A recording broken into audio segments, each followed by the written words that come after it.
the ecological transformation. We have 10 years left to turn around, to do differently what we did in the past. We have to speed up, we have to accelerate, we have to make a quantum leap in our development to reduce greenhouse gas emissions significantly. We have to stop the destruction of ecosystems, of biodiversity. We have to stop wasting resources. We have to do this fast and bold and concisely. And ladies and gentlemen, while we are talking today, that member states and the Commission are deciding where EU funds will go, the EU budget and the recovery plan. Some member states, you know, have submitted their recovery plans in the last days. Some member states are going to submit their plans in the coming days, and more spending plans are under development and are going to be submitted and negotiated with the Commission. And it is those funds, those European money, which is crucial for the transformation of all sectors of the society. And we are speaking about a significant amount of money. This is the recovery funding, this is the European Regional Development Fund, it's the cohesion funds, the Just Transition Fund, and of course as well other funding such as the Modernization Fund. These plans are under development, and civil society organizations in the last months have joined up to assess, to look what's in these plans, which was hard enough because the process was very difficult and very opaque. Nevertheless, on the basis of what was available, what we asked for, civil society organizations have looked into those spending plans, and we discovered some very good proposals, measures, funding projects, which are really very, very important to catalyze the transformation, to help communities to develop their own projects and strategies, and in the end to make Europe more prosperous. But we have seen as well a lot of missed opportunities where we think it is so obvious where the money has to go, but it didn't make it into the spending plans. And then, unfortunately, last but not least, there were as well some projects where we say this is unacceptable. This is projects which are continue putting pressure on ecosystems, on the climate. This is the ugly face of EU funding, which we don't want to see. But most importantly, and this shows as well how important the involvement of stakeholders is, there was some positive developments in the last months. We saw some improvements in plans where good measures have been increased, where controversial elements have been taken out. So we assume there has been as well some comprehension and insight about the importance in the importance of the EU funding for the next generation. So with the EU Cash Awards, we have put out 50 plus examples of how member states plan to spend EU money in the next decade. This happened in like 16 countries, and we found a lot of good proposals, good elements, which was very promising. We identified and put out for voting as well a number of missed opportunities. And last but not least, unfortunately, there were up to the public decision, the vote about what is really despicable in EU funding plans. But before we are actually coming to reveal the results of the voting process, where we asked citizens all over Europe to cast their vote in the last 4 weeks, let me please introduce my colleagues and friends on the panel with us today here as well. people on the ground in the countries who actually are very much impacted within their campaigns, but as, of course, within their daily life, how the EU money has been spent. So with us today, we have Cristiana from Lega Ambiente in Italy. Happy to have Julian from Deutsche Umwelthilfe in Germany with us, and as well, hello, Veselina from Friends of the Earth in Bulgaria. I see you're really, really keen and eager to learn who is the winner and the loser of today's awards ceremony, winners and losers. But before we are revealing the results of the votes, let me please introduce and give the words to the member of European Parliament, Bas Eickhout. Bas, you are the member of what is called the scrutiny group of the Recovery and Resilience Facility. So in a way, you are the public eye on how the money will be spent. And your scrutiny is crucial. So thank you very much indeed to be with us today. And allow me a couple of questions. First of all, you are democratic, you might tell us or not. What did you vote for? But secondly, for us, important to understand in your role as well in the scrutiny group, what will you do, what can you do to really give this extra kick, this extra push for EU funding in the moment, in the next 2 months when the plans are assessed? And what do you think, what is in your hands to prevent harmful spending, which would lock us in fatal solutions, which have to stop immediately? Bas, please, the floor is yours. Thank you very much, Marcus, and thank you really very much also for this event, because maybe just to start right off, the process until now has been quite intransparent, and I don't tell any secret to any of the audience here, but it is true that until now we do know that there has been a lot of interaction between the national governments and the European Commission, but it has always been between the two. So very intransparent. We heard a lot, but we didn't see a lot. And now, finally, when the deadline is there, of course, the plans are coming online. But I think you've all seen that, and they are being presented with a lot of pride, and people are proud to present their plans. But they are hundreds of pages where you have to go through, where we all have to go through. And indeed, some of these projects were known, and therefore you could already score them. And I really like it how you are doing that on your website. It's a very informative website. So for those who haven't done so, please go to the website on the Cash Awards. And not surprisingly, I'm very much also in agreement with the scoring that you are doing on here. What are the good examples? What are the bad examples and the ugly ones? But this is just the start of it. There's so much more in all these plans that needs to be assessed, and basically we have 2 months for that. So I have to say I'm not very happy yet with how it all started. But let's see what we can do in the coming 2 months. Also, indeed, as a member for the scrutiny group, and you will not be surprised that for me as a substitute in the scrutiny group, for me, there is one big focus, and that is to make sure that the 37% that was promised for greening, that is sincere greening, and maybe even more important, that the rest is very much applied to the do not significant harm principle. And that was, of course, really 2 of the big fights we had when we do the negotiations on the legislation. And I can tell you that the member states were not so much interested in really toughening up the criteria on what do we mean with greening.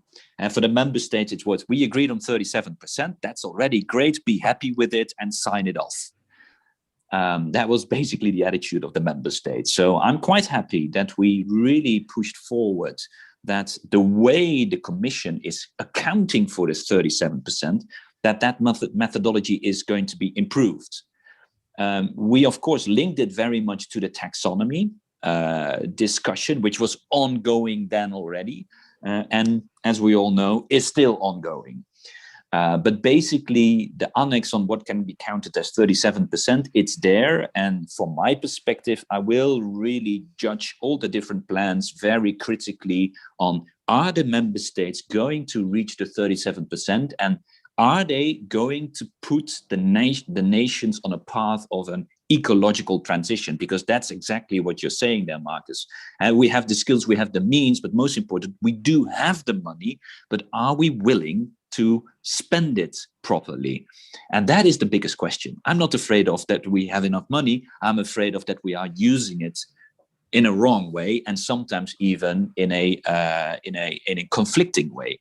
And there, of course, and I think this is going to be one of the more challenging parts, because the 37% now is pretty much described in an annex. And for those who want to, you can really go into the annex, what can be counted as greening. So there is not so much way of playing around it. I think the biggest discussion is, how are the countries going to apply the guidelines that the Commission put forward on the do not significant harm?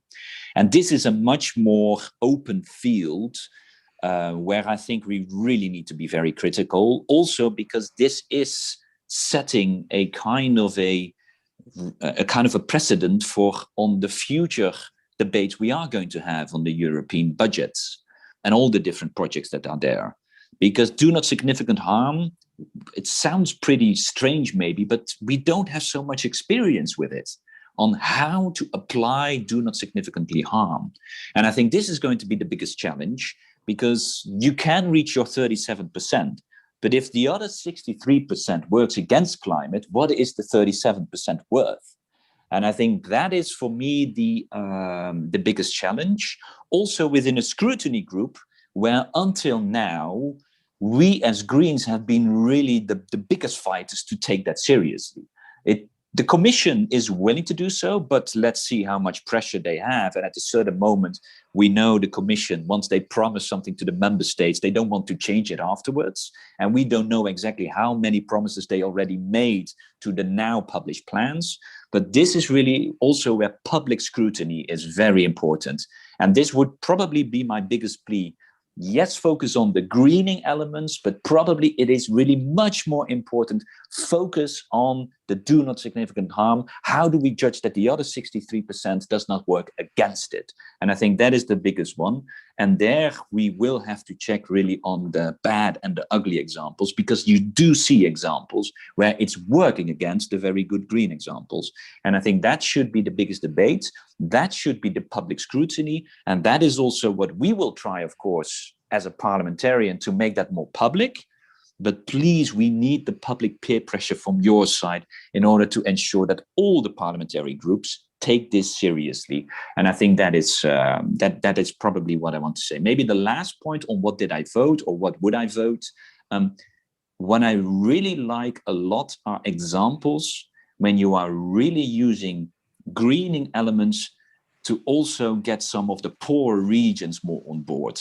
Because if we are talking about the ecological transition, I'm not so afraid of rich countries, rich cities, where you have a progressive majority and that they are doing things that are top of the bill and look nice and all that. But it's the poor regions, the poor parts of the cities, they need to be taken along. And I think there really we really need to stress and pay importance to, because that will build the support for the Green Deal, not so much the lovely top of the bill examples in a rich part of a rich city in a rich country. And I think that is going to be one of the challenges. And that's, for example, the Wallonia example is really doing exactly that. And that is one of those very good examples. And I hope we can get more of those, because in the end, the Green Deal will only be there if it will be supported from all sides and not only the progressive cities that we are having in Europe. I think that that would be as a way of introduction. And I hope I answered your questions, Marcus. Thank you very much, Bas. Indeed, you answered your question. Thank you as well for sharing your focus and your invitation for us to look at the green spending, to look even more for the do no significant harm, and particular the special support for those regions who need it the most. Thank you. And I think now we are coming very close again to contribute to the debate. The moment has come, ladies and gentlemen, we are going to reveal the winners of the EU Cash Awards. We're starting with those measures who really contribute against the fight against climate change. We had seen projects, as just mentioned, who are really made to kick off the just transition on a regional level, really funding which helps communities to overcome their fossil past and engage in the ecological just transition. Plenty of good examples. We have seen as well another bunch of EU funding proposals which are there to help communities to design their own energy system, their own energy destiny. We have seen funding proposals which care about the renovation of buildings and the modernization of buildings to make our homes warm and cozy.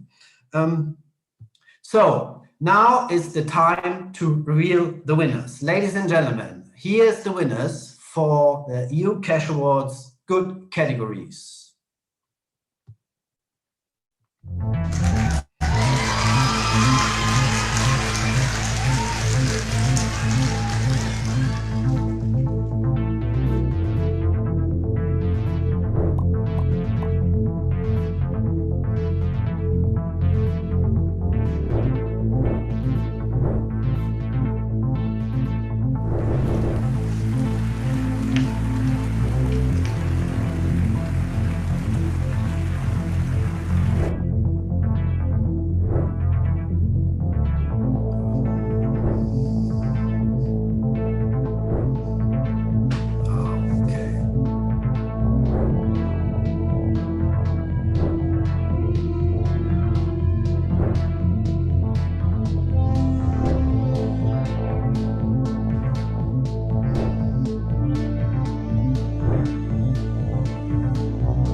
Indeed, congratulations to the winners. We need much more of these good measures. May I now invite Cristiana from Legambiente in Italy to receive the awards on behalf of all good nominations, of all good nominees. So, Cristiana, congratulations to you, to all winners. How do you feel about all these good measures being awarded today? Thank you, Marcus, and good morning to all of you. Let me start by congratulating these countries for doing what all member states should have done, investing EU funds in tackling the climate crisis and ensuring just transition. I'm glad to be able to share with you the pleasure of seeing Italy on the podium with its plan to use the recovery money for a transition to a sustainable mobility. Unfortunately, Italian cities will be less bike-friendly than we expected because in the latest version of the recovery plan presented on Monday by the new Italian government, the kilometers of urban cycle paths have been reduced compared to the previous draft. But even if more could be done, we are still satisfied that Italy decided to invest money in the use of the bicycle, especially because this is a good practice that intensified during the pandemic. However, returning on the European context, you might have realized that not all member states have nomination in good category. And this means that not all of them are doing good for the climate and nature.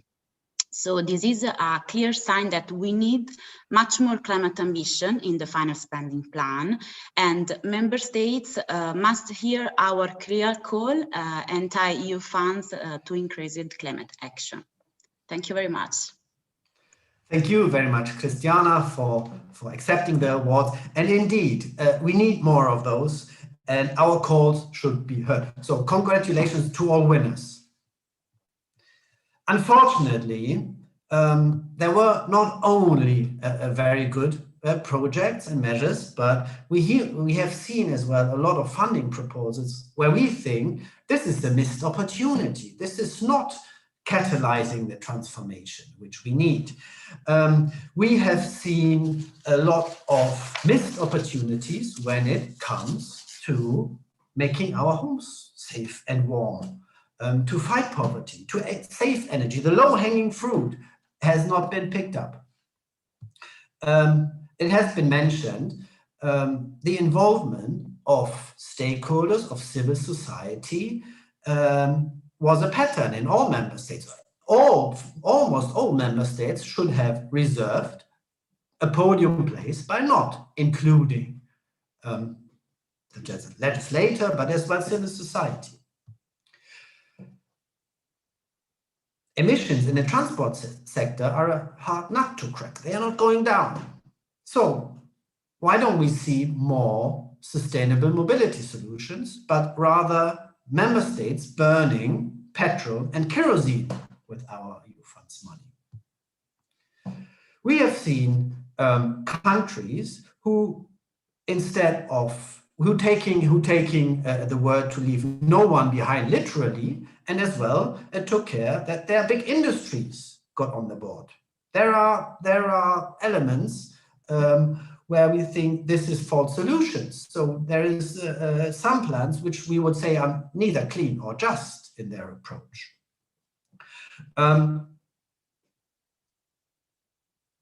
Sun and wind are for free.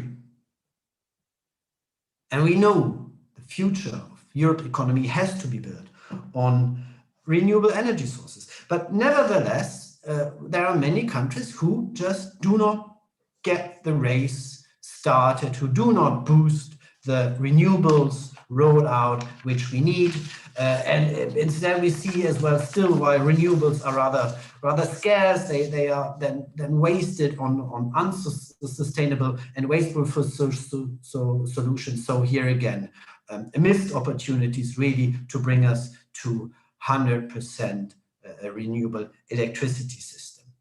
Ladies and gentlemen, now is the time to reveal the top scorers of missing the opportunity.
What a pity. May I now invite Julian from Deutsche Umwelthilfe to, as well, in this case, accept the awards for all those countries who missed the opportunity to boost funding for the transformation. Julian, your country as well got a little bit the unfamous podium. What do you have to say to all voters of the Cash Awards? Yes, thank you, Marcus. First of all, I am happy to accept these awards, or rather I am unhappy and disappointed for all the countries who won or lost, as it were, an award in this category. All of them have the chance and lots of EU funds to address the climate crisis and put forward ambitious spending plans that stimulate a transition towards climate neutrality. But as the awards in this category show, many did not take this chance.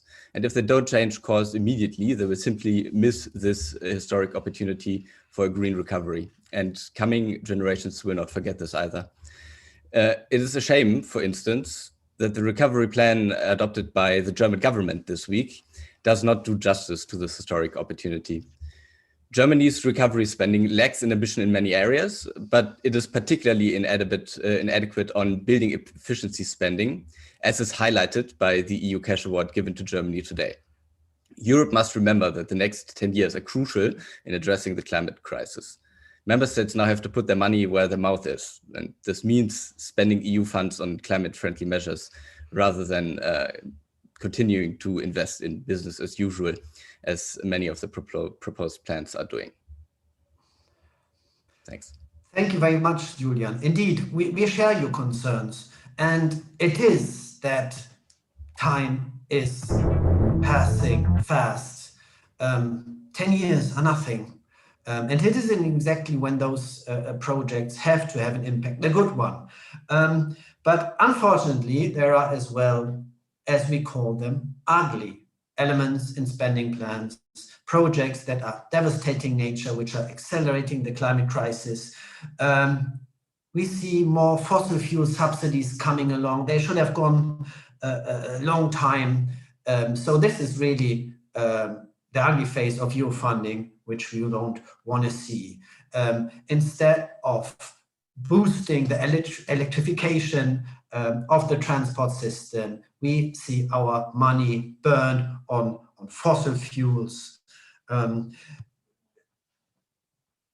we speak, we are finding ourselves in the 6th mass extinction of wildlife and ecosystems in the history of the world.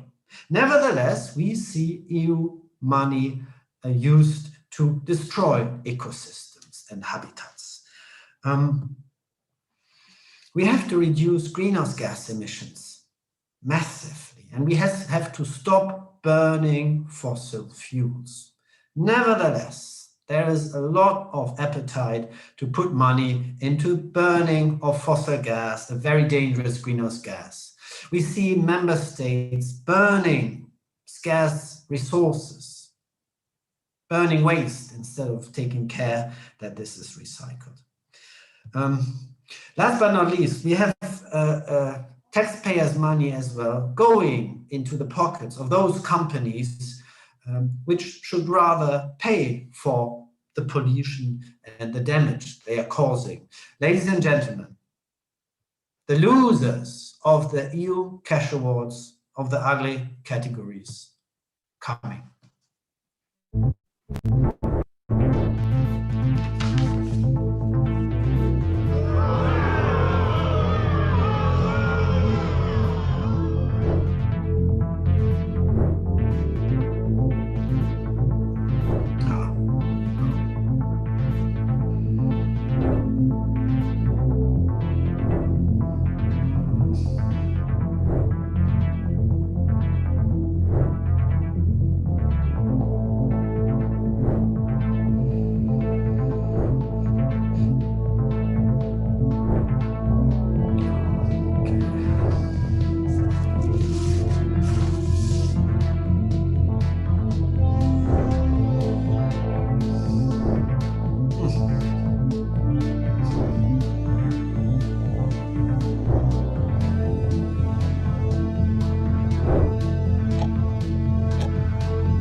Indeed, those plans should not go forward. And I assume it was a very difficult choice to make for our voters, because all of the projects are despicable on their own quality.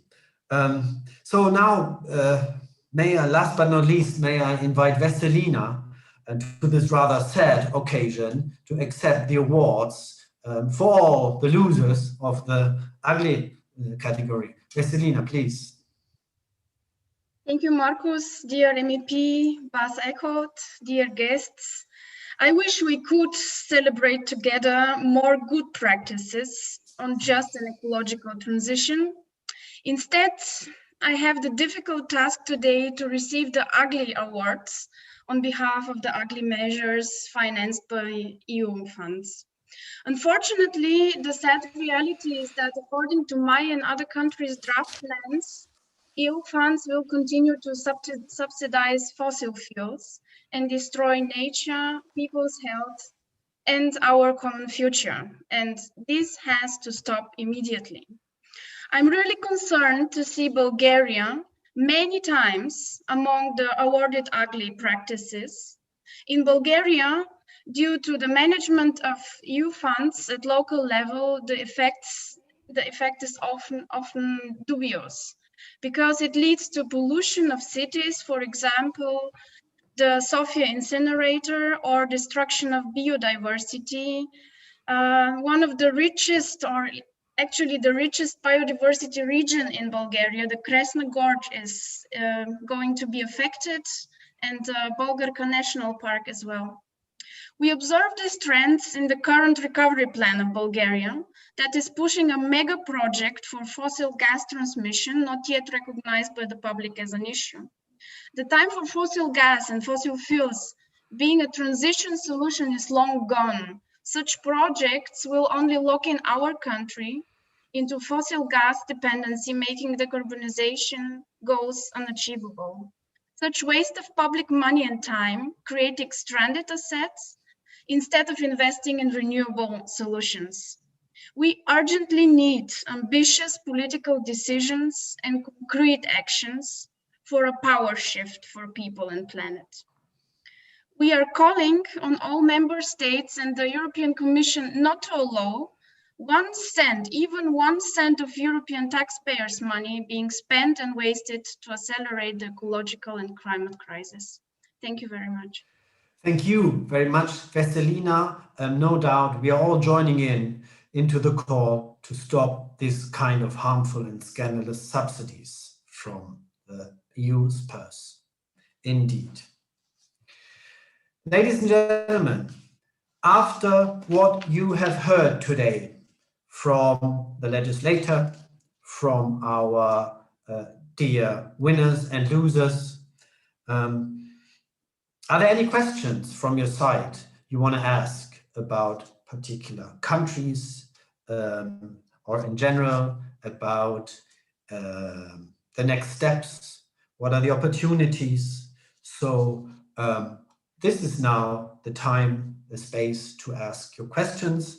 My colleague Matthias is so kind now to let us know what the audience would like to know. Matthias, do we have someone with a question or comment coming forward to us on the panel? Yes, thank you, Markus. So the first person is Chiara. Good morning, everyone. Thank you for having this ceremony. It's really informative, and I'm really happy to be here. I have noticed that some of the measures had a withdrawn stamp. I was wondering why this is the case. Thank you. Thank you, Chiara. I can share my thoughts, and then maybe one of my colleagues on the panel would step in. The MEP said it, we learned it bitterly. Member states were very reluctant to involve civil society in their planning. Nevertheless, this is why we're here, we didn't accept it.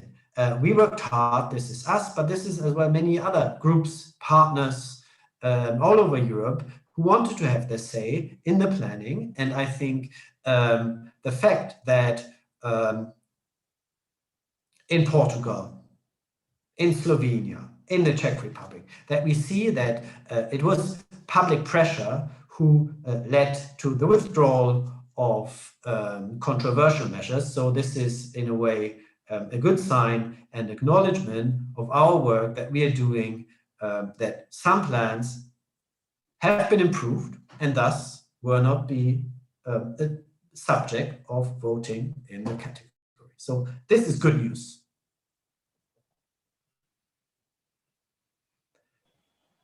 Thank you, Marcus. The next question will be from Brigitte.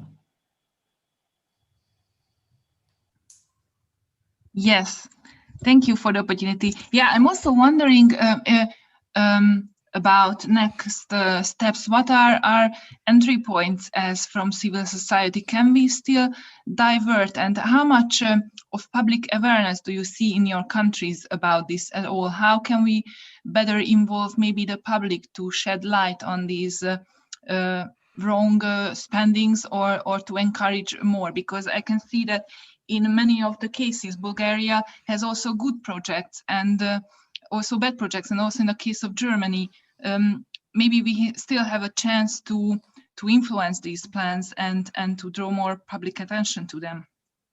Thank you.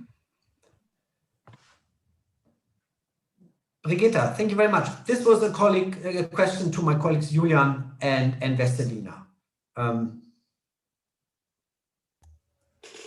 Yes, I'd be happy to start, and then maybe Vesselina, you can add. So in terms of further opportunities to improve the drafts, the next thing we're waiting for is the Commission's assessment. So that is supposed to come within 2 months. And of course, civil society organizations and generally interested parties from the affected countries can contact the Commission and voice their concerns there. But looking more into the future, we have a 6 months monitoring and evaluation process that is supposed to look at the implementation of the plans every 6 months.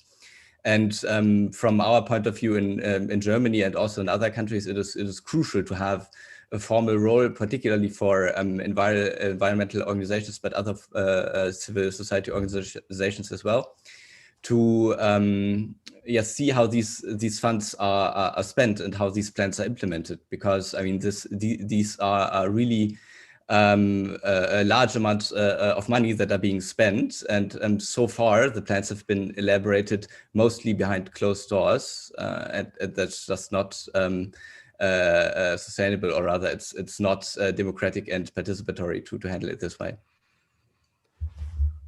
Thank you, Julian. Vesselina, would you have something to add?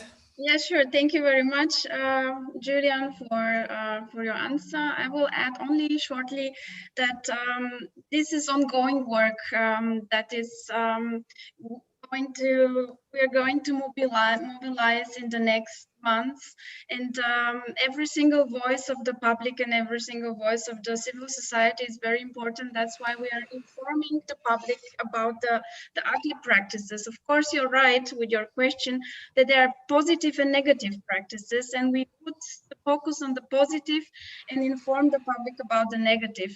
The difficulty with working with administration in the last year, again, not only on the recovery plan, but also in general, was that we are commenting. At the moment, there is a third draft of the recovery plan.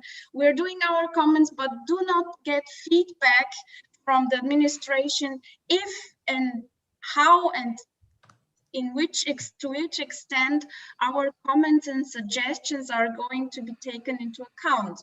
So that's why for us, it is very important to involve the public voice and to mobilize and inform.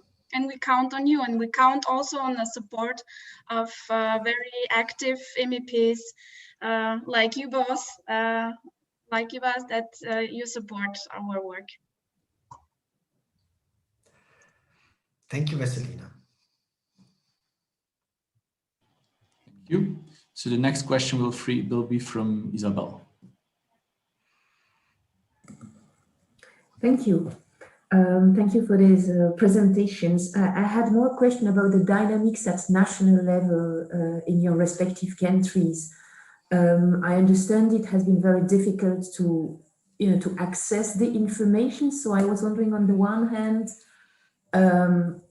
how the dialogue, if any, has been happening with your government, whether it has been smooth or really very difficult and fights. And also in terms of CSOs involved, I mean, how CSOs organize, I mean, is it a lonely fight by climate organizations, or are there broader alliances as the plans will cover many different things? I was wondering a little bit, what are the dynamics? Thanks a lot. Thank you, Isabel. Negotiations with governments and the movement. Any of my colleagues has an answer? Christiana, how was it? You had several governments in between. Yes. Planning. Yes. I can say that maybe the Italian situation, it was more particularly respect to the other country, because during the last month we have changed the government, and we have a big government crisis during the pandemic. So you can imagine that it wasn't easy to have a good dialogue with the government. And we have changed, the government changed the draft during the last month, the last weeks. And so I think that the dialogue until now wasn't like we wanted. And but I think just because the crisis.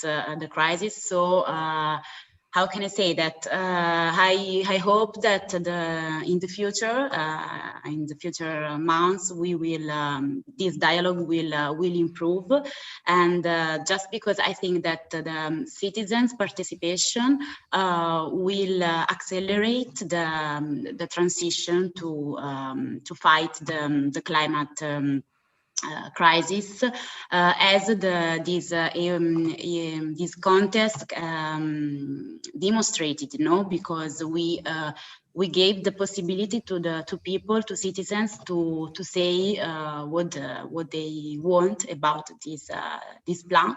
So I hope that the government will engage the citizens and the NGOs to better improve the plans. Thank you very much. Yeah, I could add something on the dynamics in Germany.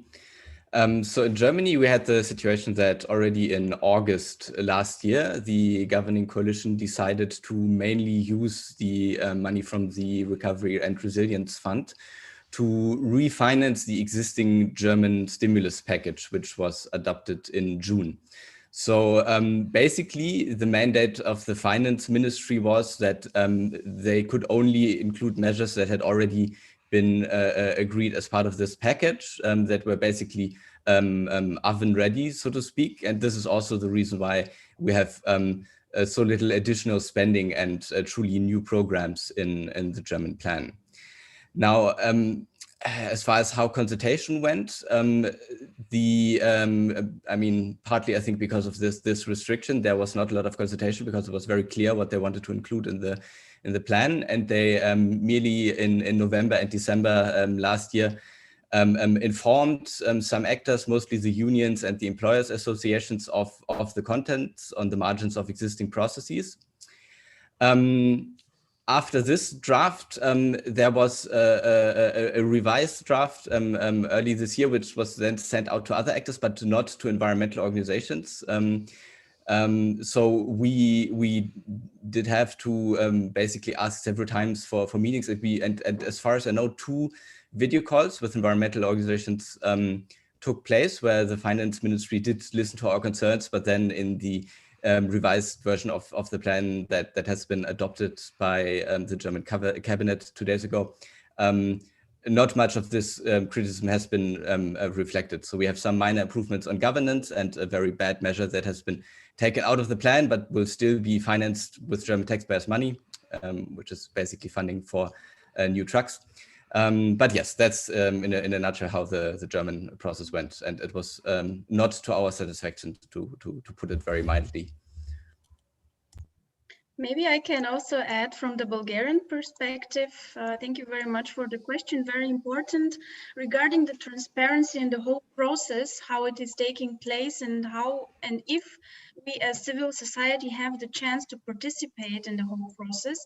In Bulgaria, only the first consultation was open, only in the first draft.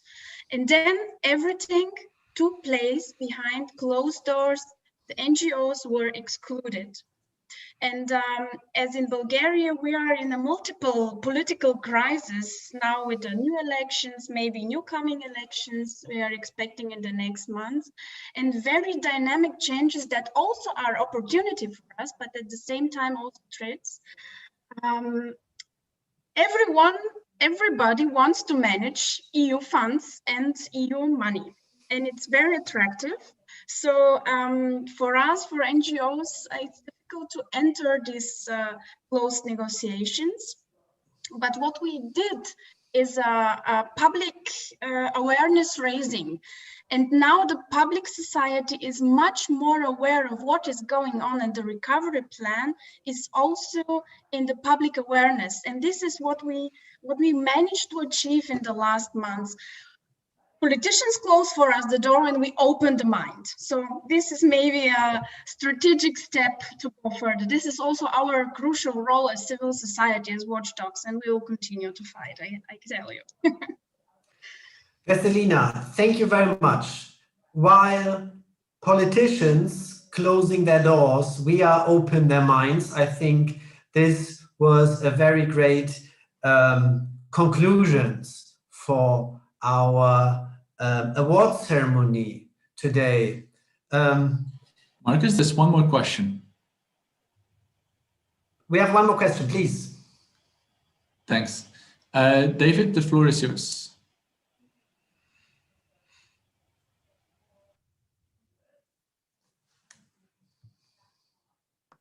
Hi, can you hear me okay? Yes, we can hear you. Okay, Hello, okay. but... Hi, thank you.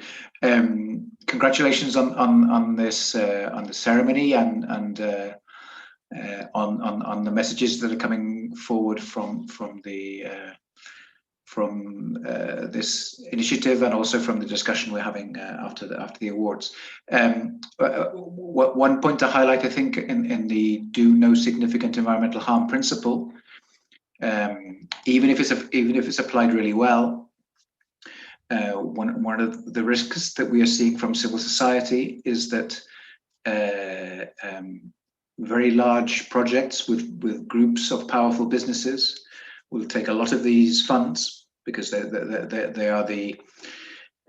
the size and the capacity to mobilize a lot of spend in a relatively short period of time, and it's easier for the public administration to manage these sorts of projects rather than to have many hundreds or thousands of much smaller projects with these funds. But I wanted to focus on one issue of this do no significant environmental harm, and that's that we are seeing projects at least being proposed, we'll see if they're approved, but being proposed to tackle, for example, the energy and plastics aspects of a big business sector, whilst not tackling at all the serious problems of the impact on water or ammonia emissions, or in the case of the intensive livestock sector, the destruction of tropical rainforests to produce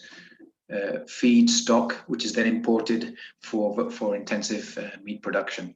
So the do no significant harm principle, I think we will need to look carefully at how that's applied, because I don't know, you can imagine a building and works being undertaken to make the building safer, and whilst you might make the lift safer, if the roof is going to fall down, then there's a problem.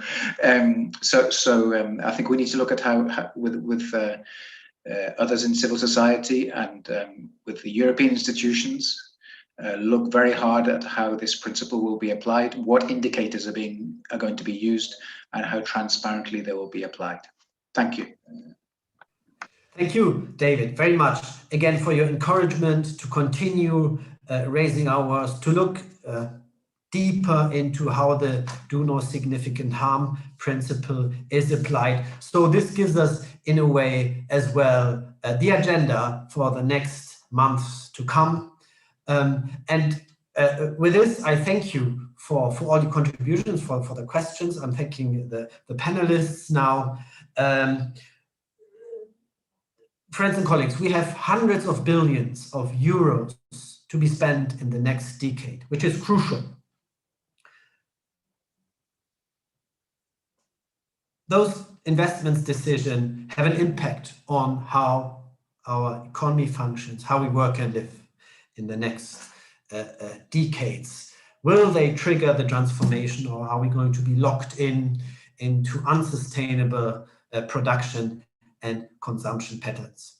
Many regions and many sectors really looking, as we heard, looking at the funds to use them for their benefit. There is a big opportunity, there is a big risk in it. It is now in the hands, again, of member states and the Commission in the next months to negotiate the final recovery plans. Nevertheless, we have still regional funding plans moving forward. We have the just transition planning and the just transition plans coming as well. So again, ending with a call to decision makers to make the right investments decision. We will be there, we will have a look at it, and it remains for me now to thank you everybody for your contribution, for your eyes, for your questions, for your awareness raising. Thank you, take care, and goodbye.